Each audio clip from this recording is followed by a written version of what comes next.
انسان کی سب سے بڑی طاقت یہ ہے کہ انسان یہ جان لے کہ سب کچھ خدا کے ہاتھ میں ہے، اور جب انسان کے اندر یہ یقین پیدا ہو جائے تو پھر انسان شکست کا خوف نہیں رکھتا۔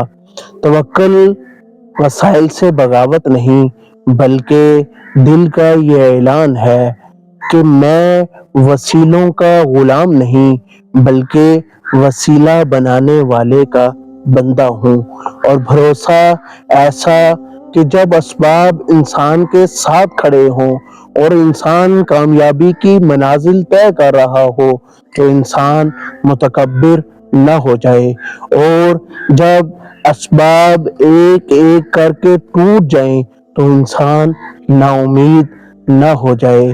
توکل وہ مقام ہے جہاں انسان اپنی کوشش جاری رکھتا ہے اور اپنے خدا پر توکل رکھتا ہے اور کبھی مایوس نہیں ہوتا۔